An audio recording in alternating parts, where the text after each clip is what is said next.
Hey everybody, it's Jason Blaha here. I thought I would sit down and do another video for you guys and gals.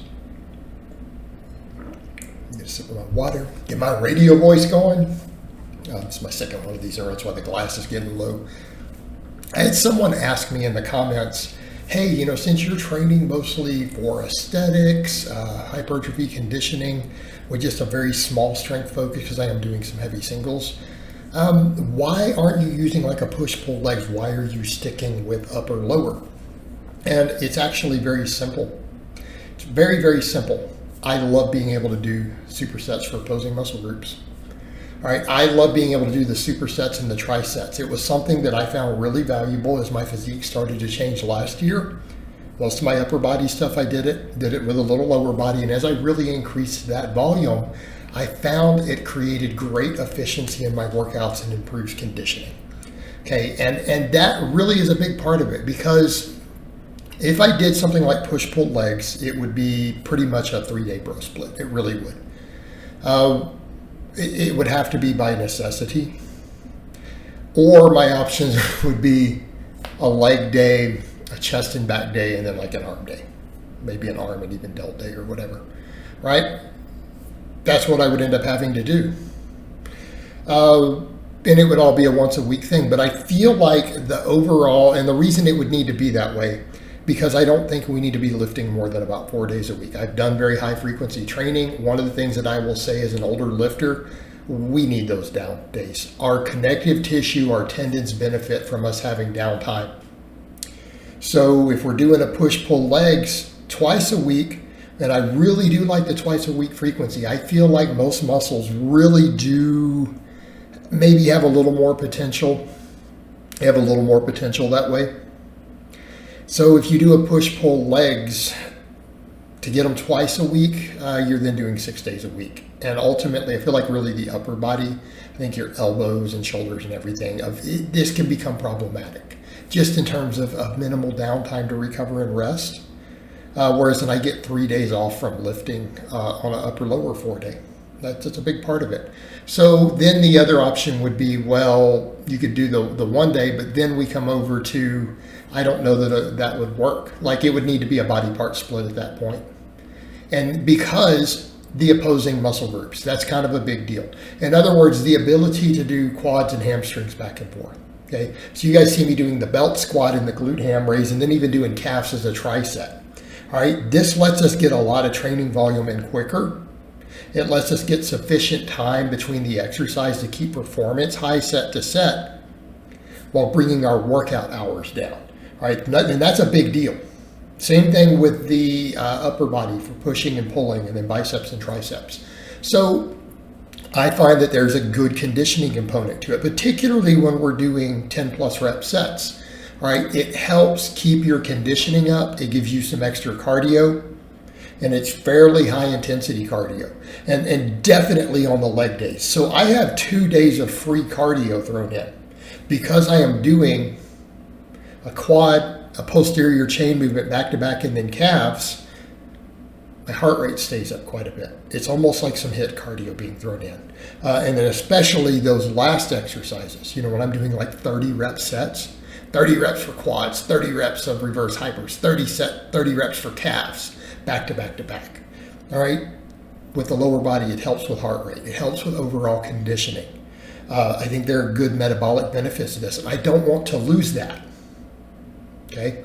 So I would have to keep leg days fully legs, right? So it wouldn't be pulling and deadlifting on separate. No. The same thing with the upper body, being able to do all my pressing movements in a pull back to back. So for me at the moment, it's bench and then pull-ups, bench and then pull-ups, bench and then pull-ups. Helps keep my heart rate up, keeps the work density high.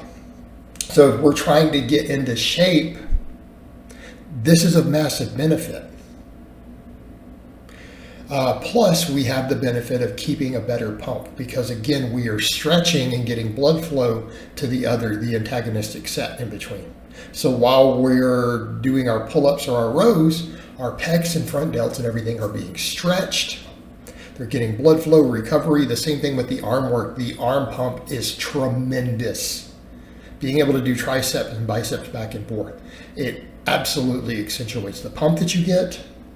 Again, heart rate elevated. So the only way to then make this work, to do it that way, it would be to throw all my volume into one day, and it would literally have to be like a leg day.